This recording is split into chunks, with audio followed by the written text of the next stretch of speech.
বিসমিল্লাহির রহমানির রহিম। প্রিয় শিক্ষার্থী, আশা করি সবাই সুস্থ আছো। আজকে ক্লাস আমি শুরু করতে যাচ্ছি। আমি মুজিবুল আলম, প্রভাষক পদার্থবিজ্ঞান, চট্টগ্রাম প্রকৌশল বিশ্ববিদ্যালয় স্কুল ও কলেজ। আজকে আমরা যে টপিক্সটা নিয়ে আলোচনা করতে যাচ্ছি সেটার নাম হচ্ছে বন্ধন শক্তি। তাহলে বন্ধন শক্তি কি সেটা আগে আমরা একটু করে জেনে নিই, খেয়াল করব আমরা। হাইড্রোজেন হাইড্রোজেন নিউক্লিয়াস ব্যতীত যতগুলো নিউক্লিয়াস আছে প্রত্যেকটা নিউক্লিয়াসে একাধিক প্রোটন ও একাধিক নিউট্রন থাকে। আবার কথাটা শুনে নিই, হাইড্রোজেন নিউক্লিয়াস ব্যতীত যতগুলো নিউক্লিয়াস আছে প্রত্যেকটা নিউক্লিয়াসে একাধিক প্রোটন থাকে, একাধিক নিউট্রন থাকে। এই প্রোটন এবং নিউট্রনকে আমরা একসাথে কি বলে থাকি? নিউক্লিয়ন বলে থাকি। আবার খেয়াল করে, নিউক্লিয়াসের মধ্যে যে একাধিক প্রোটন এবং একাধিক নিউট্রন থাকে, এই প্রোটন এবং নিউট্রনকে আমরা একসাথে কি বলে থাকি? নিউক্লিয়ন বলে থাকি। আমরা আশা করি কথাটা বুঝে নিতে পেরেছি। এবার যাচ্ছি আমরা সংজ্ঞার মধ্যে, সেটা কি একটু করে খেয়াল করি আমরা। কোনো প্রয়োজনীয় সংখ্যক নিউক্লিয়ন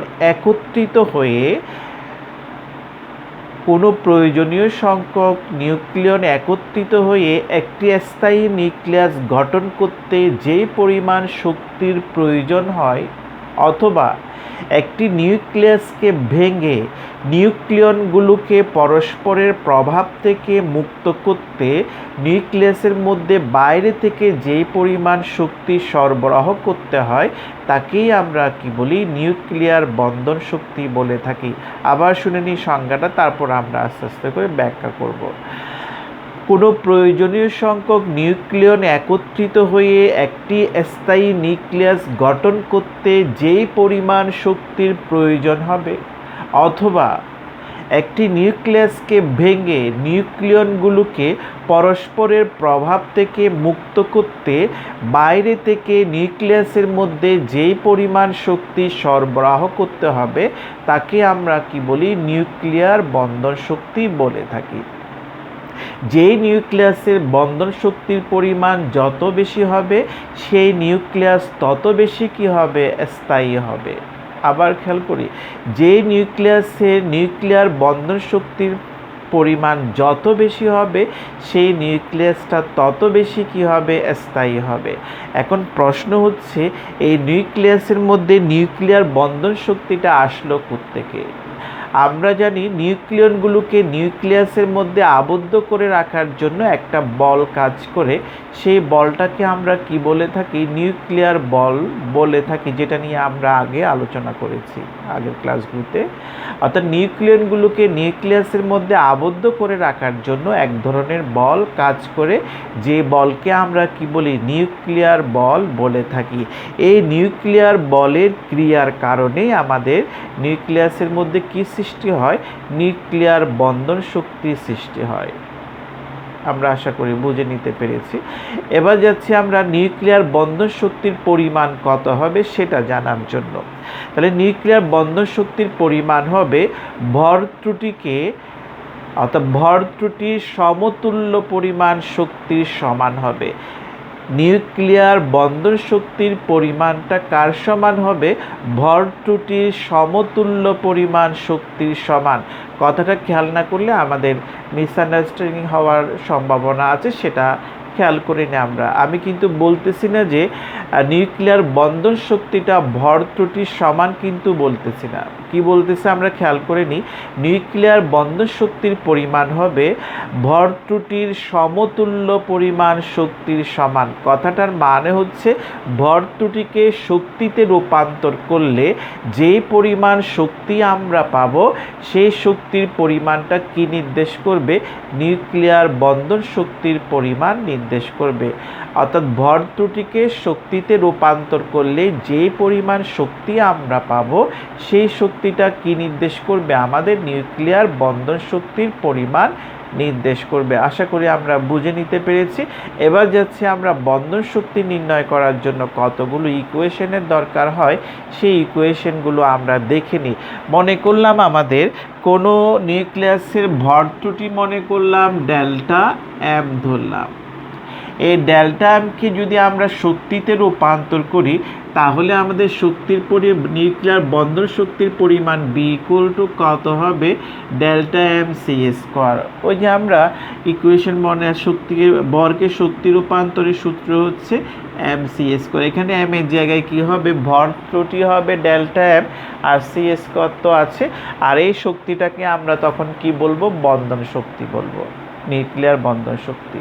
তাহলে আমরা কি পেয়ে গেলাম, নিউক্লিয়ার বন্ধন শক্তিটা কার সমান হবে, ভর ত্রুটিকে শক্তিতে রূপান্তর করলে যে মানটা আমরা পাবো সেটা বন্ধন শক্তির পরিমাণ নির্দেশ করবে। এই ডেল্টা এম এর ইকুয়েশনটা আমরা গত ক্লাসে দেখিয়েছি। ডেল্টা এম ইকুয়াল টু যদি আমাদের কত হয়, Z into MP N into কত এম এন মাইনাস কত এম নিউক্লিয়াস যদি হয়, তাহলে আমাদের বন্ধন শক্তির পরিমাণ বি ইকুয়াল টু কত হবে, আমাদের এখানে খেয়াল করলে আমরা বুঝে নিতে পারবো। জেড ইন্টু কত লিখতে পারি, এমপি প্লাস এন ইন্টু কত লিখবো আমরা, M N minus M nucleus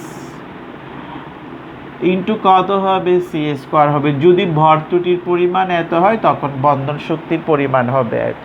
আশা করি আমরা বুঝে নিতে পেরেছি। যদি ডেল্টা এম এর আরেকটা ইকুয়েশন আমরা পেয়েছিলাম সেটা খেয়াল করি, ডেল্টা এম ইকুয়াল টু যদি আমাদের জেড ইন্টু এমপি যদি হয়, জেড ইন্টু এম ই যদি হয়, প্লাস এন ইন্টু কত হয়, এম এন যদি হয়, আর মাইনাস এম অ্যাটম যদি হয়ে থাকে, তাহলে আমাদের সেক্ষেত্রে অর্থাৎ এটাও ভর ত্রুটি নির্ণয় করার আরেকটা ইকুয়েশন, এটা আমাদের জানা আছে। তাহলে সেই ক্ষেত্রে আমরা বন্ধন শক্তি বি ইকুয়াল টু কত লিখতে পারি, জেড ইন্টু কত লিখবো আমরা, এমপি প্লাস জেড ইন্টু কত লিখতে পারি, M E plus N into কত লিখবো আমরা, M N minus M atom আমরা লিখবো এটিএম ইন্টু কত হবে আমাদের সি স্কোয়ার হবে। এখানে যদি আর একটু করতে চাই তাহলে আমাদের ইকুয়েশনটা কি দাঁড়াচ্ছে একটু করে খেয়াল করি। এখান থেকে জেড চাইলে কমন নিয়ে ফেলতে পারি, তাহলে কি হয়ে যাচ্ছে, জেড এম, তাহলে হয়ে যাচ্ছে এমপি প্লাস কত লিখতে পারি, এম ই প্লাস কত লিখবো আমরা, এন ইন্টু এম এন আমরা লিখবো মাইনাস এম অ্যাটম আমরা লিখবো। তাহলে কত হয়ে যাচ্ছে, সি স্কোয়ার হয়ে যাচ্ছে। অর্থাৎ ভর ত্রুটি ইকুয়াল টু এত হলে তখন বন্ধন শক্তির পরিমাণটা আমাদের এত হয়ে যাবে। ক্লিয়ার হয়েছে? তাহলে আবার আরেকটা ইকুয়েশন আমরা কিন্তু ভর ত্রুটির পেয়েছিলাম, সেটা একটু করে লিখতে চাচ্ছি আমরা, সেটা খেয়াল করি এখানে। অর্থাৎ ভর ত্রুটি সমান যদি এত হয়, আবার অর্থাৎ এটা পুরাটা যদি আমরা মুছে ফেলি, আশা করি এই জায়গাগুলো আমরা বুঝে নিতে পারছি। ভর ত্রুটি এত হলে বন্ধন শক্তি হবে এত, আর ভর ত্রুটির পরিমাণ যদি আমাদের এই ইকুয়েশনটা দিয়ে যদি নির্ণয় করে যে তখন বন্ধন শক্তি হবে এত।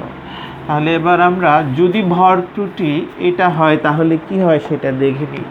ভর ত্রুটি নির্ণয় করার জন্য আর একটা ইকুয়েশন আমাদের জানা আছে, জেড ইন্টু কত জানি আমরা, M H plus N into কত জানি আমরা, এম এন মাইনাস কত জানি আমরা, এম অ্যাটম আমাদের জানা আছে। ভর ত্রুটির মান যদি ইকুয়েশন যদি এটা হয় তাহলে বন্ধন শক্তি বি ইকুয়াল টু কত লিখতে পারি সেটা খেয়াল করে নিই আমরা, Z into M H plus N into কত লিখবো আমরা, এম এন মাইনাস কত লিখবো আমরা, এম অ্যাটম আমরা লিখবো ইন্টু কত হবে, সি স্কোয়ার হবে। আশা করি আমরা বুঝে নিতে পেরেছি। এখানে এমপি সমান কি আমাদের সবারই জানা আছে, যেহেতু আমরা আগের ক্লাসে এগুলো ডিটেলস আলোচনা করেছি। তারপরে একটু মনে করে দিচ্ছি, এমপি দিয়ে কি নির্দেশ করা হয়, প্রোটনের ভর। আর জেড দিয়ে কি নির্ণয় করা হচ্ছে, আমাদের নির্দেশ করা হচ্ছে প্রোটন সংখ্যা বা ইলেকট্রনের সংখ্যা নির্দেশ করা হয়। আর এমএন দিয়ে কি নির্দেশ করা হচ্ছে, নিউট্রনের ভর। ক্যাপিটাল এন দ্বারা কি নির্দেশ করা হচ্ছে, নিউটন সংখ্যা। এম অ্যাটম দিয়ে কি বোঝানো হচ্ছে, আমাদের পারমাণবিক ভর নির্দেশ করতেছে। এম নিউক্লিয়াস দিয়ে কি বোঝানো হয়েছিল, আমরা এম নিউক্লিয়াস যেটা লিখেছিলাম, এম নিউক্লিয়াস দিয়ে নিউক্লিয়াসের ভর নির্দেশ করা হয়েছে। এগুলো আমরা আগে পড়িয়ে দিয়েছি।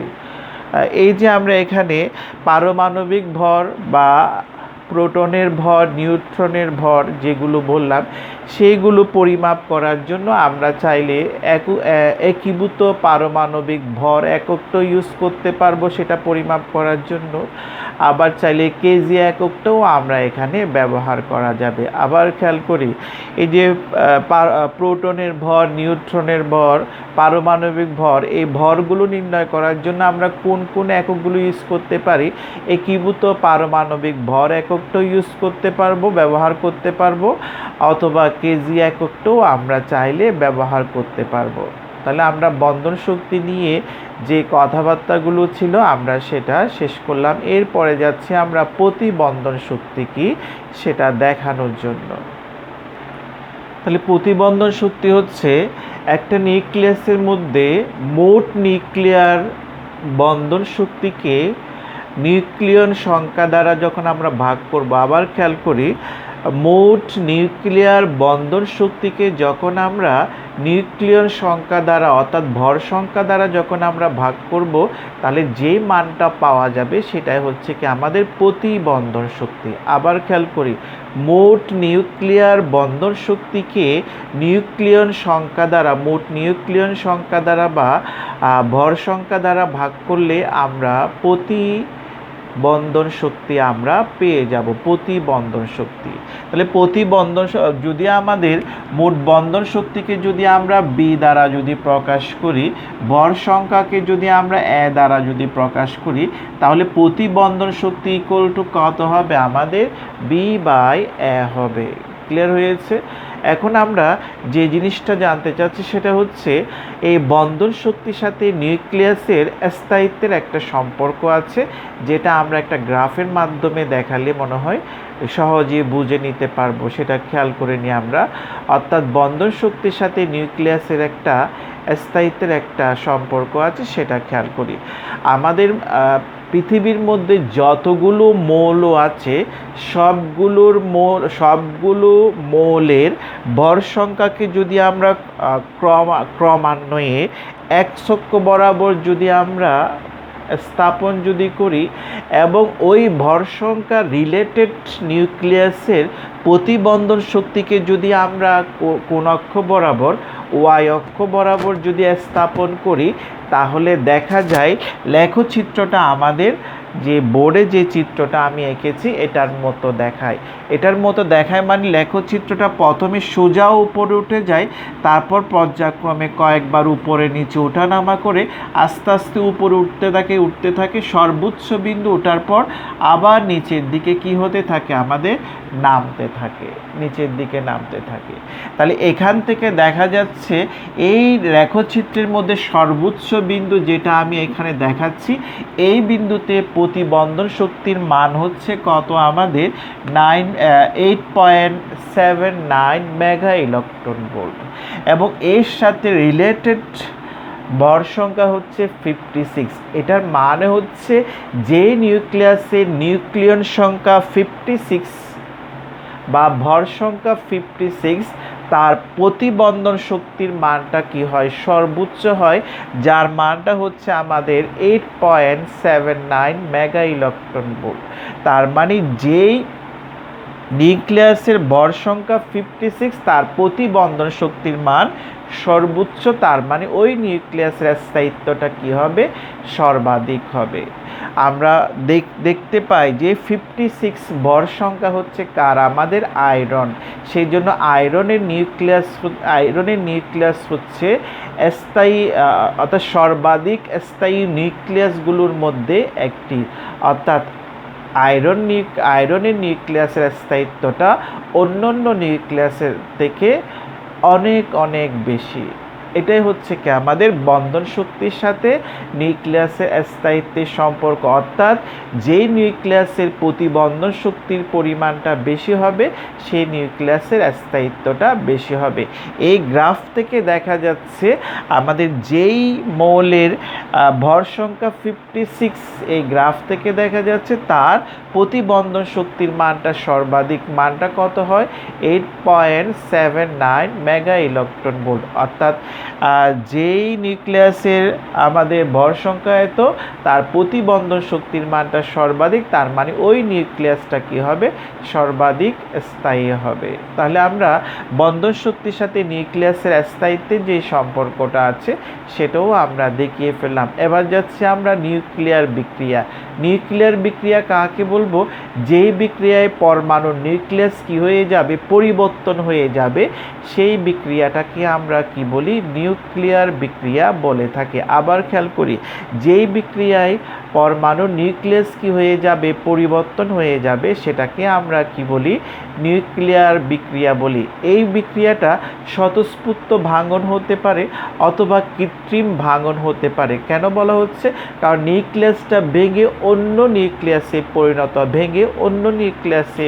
পরিণত হবে, সেই জন্য এই ভাঙনটা স্বতঃস্ফূর্তভাবেও হতে পারে, আবার কৃত্রিমভাবেও হতে পারে।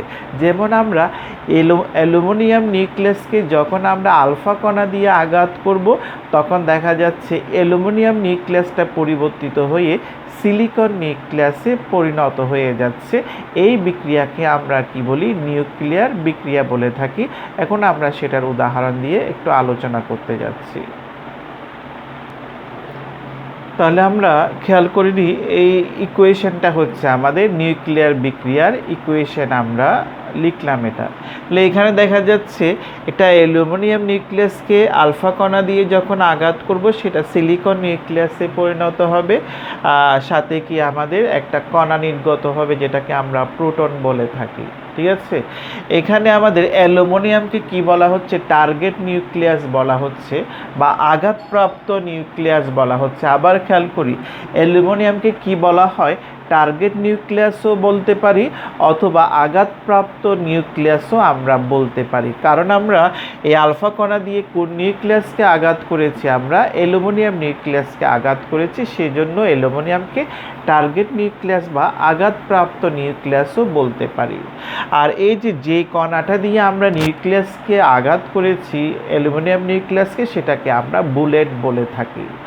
আর এই আঘাত করার কারণে যে নতুন নিউক্লিয়াসটা আমরা পেলাম, সেটাকে আমরা পরিবর্তিত নিউক্লিয়াস বলে থাকি।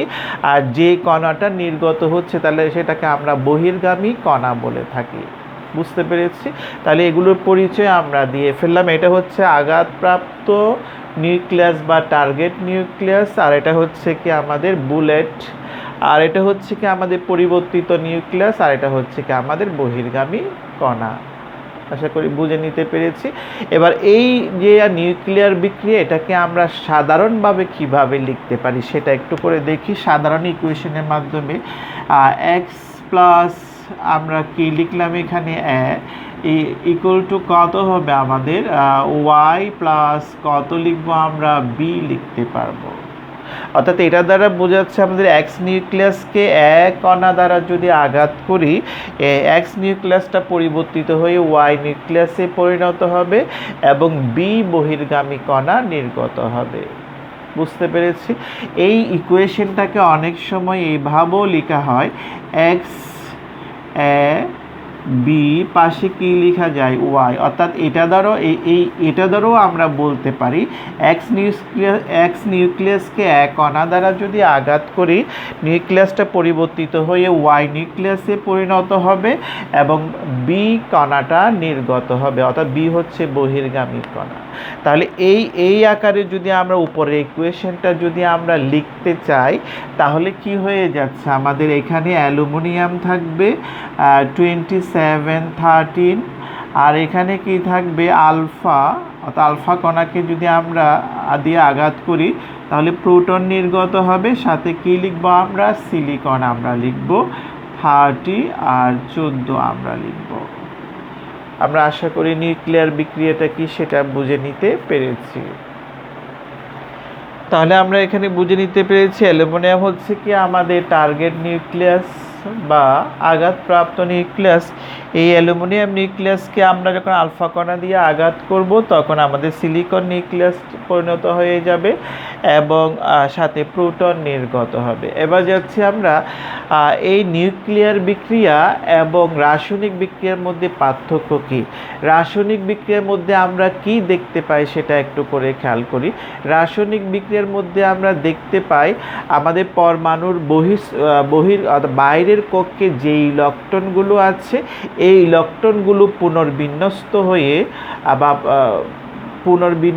হয়ে এক বা একাধিক কি হয় নতুন যৌগ গঠন করে, কিন্তু নতুন কোনো মৌলের সৃষ্টি হয় না। আবার খেয়াল করি, আমরা রাসায়নিক বিক্রিয়ায় দেখতে পাই আমাদের মৌলগুলোর বহিঃস্থ স্তরে যে ইলেকট্রনগুলো আছে এই ইলেকট্রনগুলো পুনর্বিন্যস্ত হয়ে এক বা একাধিক যৌগ গঠন করলেও এখানে নতুন কোনো মৌলের নিউক্লিয়াস সৃষ্টি হয় না। অর্থাৎ মৌলগুলো একই থাকে, মৌলের কোনো পরিবর্তন হয় না, জাস্ট ইলেকট্রনগুলো কি হয় সেটিং হয়ে নতুন যৌগ গঠন করে, কোনো নতুন মৌল গঠিত হয় না। কিন্তু আমাদের নিউক্লিয়ার বিক্রিয়ায় দেখা যাচ্ছে আমাদের নিউক্লিয়াসের ভিতরে যে আধানগুলো আছে আধানের পরিবর্তন হয়ে সম্পূর্ণ নিউক্লিয়াসটা পরিবর্তিত হয়ে অন্য মৌলের নিউক্লিয়াসে পরিণত হয়ে যায়, অর্থাৎ মৌলটা পরিবর্তন হয়ে নতুন মৌলে পরিণত হয়ে যায়। এটাই হচ্ছে কি আমাদের নিউক্লিয়ার বিক্রিয়া এবং রাসায়নিক বিক্রিয়ার মধ্যে পার্থক্য। অর্থাৎ রাসায়নিক বিক্রিয়ার ক্ষেত্রে নতুন কোনো মৌলের সৃষ্টি হয় না, কিন্তু নিউক্লিয়ার বিক্রিয়ার মধ্যে কি হয় নতুন মৌলের সৃষ্টি হয়। ওই যে নিউক্লিয়াসের যে ভাঙনের ফলে আমাদের কি হয়ে যাচ্ছে আধানের পরিবর্তন হয়ে যাচ্ছে নিউক্লিয়াসের ভেতরে, এই আধানের পরিবর্তন হয়ে যাওয়ার কারণে নতুন মৌল সৃষ্টি হয়। তাহলে আজকে আমরা এখানে শেষ করলাম। আমরা নেক্সট ক্লাসে বাকি যে টপিকসগুলো আছে সেটা পড়িয়ে দিয়ে আশা করি আমরা চ্যাপ্টারটা ক্লোজ করতে পারবো। সবাই সুস্থ থেকো, ভালো থেকো, ধন্যবাদ সবাইকে।